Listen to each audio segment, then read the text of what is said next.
ఓ మహిళా ఓటరు 2 సార్లు ఓటేశారంటూ కాంగ్రెస్ అగ్రనేత రాహుల్ గాంధీ ఇటీవలే ఆరోపించారు. ఈ వ్యవహారంలో ఆయనకు కర్ణాటక చీఫ్ ఎలక్టోరల్ ఆఫీసర్ నోటీసులు జారీ చేశారు.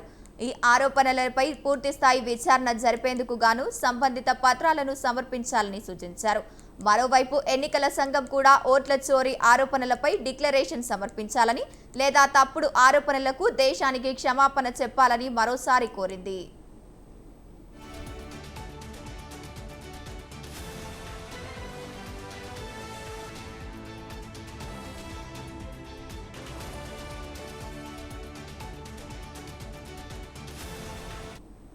ఇటీవలే ప్రెజెంటేషన్లో చూపిన పత్రాలు ఎన్నికల కమిషన్ రికార్డుల నుంచి సేకరించిన రాహుల్ గాంధీ చెప్పారు.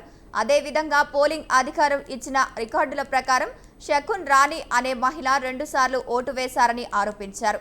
అయితే తమ విచారణలో ఆమె ఒకేసారి ఓటు వేశానని చెప్పారు. ఆమె 2 సార్లు ఓటేశారంటూ ప్రెజెంటేషన్లో చూపిన టిక్ మార్కు పత్రాలను కూడా పోలింగ్ అధికారులు జారీ చేసేవి కావని వెల్లడించారు. కాబట్టి ఆరోపణలకు సంబంధించి పత్రాలను అందించండి, తద్వారా ఈ వ్యవహారంపై సమగ్ర విచారణ చేపట్టే అవకాశం ఉందని రాహుల్ గాంధీకి జారీ చేసిన నోటీసులో కర్ణాటక సీఈఓ పేర్కొన్నారు.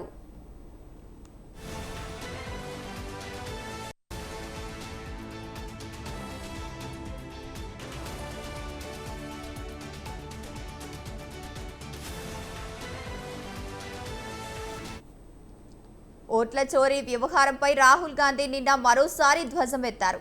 ఒక వ్యక్తి ఒకే ఓటు అనే ప్రజాస్వామ్య సూత్రంపై దాడిగా దీన్ని పేర్కొన్నారు. స్వేచ్ఛాయుత నిష్పక్షపాత ఎన్నికల నిర్వహణకు సరైన ఓటర్ల జాబితా తప్పనిసరి అని ట్వీట్ చేశారు.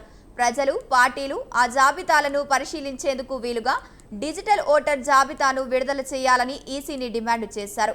ప్రజాస్వామ్యాన్ని కాపాడేందుకు ఈ పోరాటం చేస్తున్నట్లు తెలిపారు.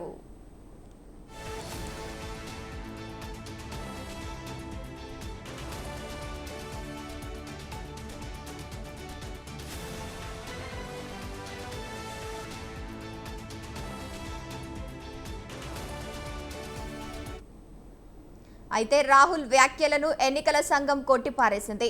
ప్రతి ఎన్నికలకు ముందు ఓటర్లకు సంబంధించి ముసాయిదా, తుది జాబితా డిజిటల్, ఫిజికల్ కాపీలను రాజకీయ పార్టీలకు అందజేస్తూనే ఉంటామని స్పష్టం చేసింది.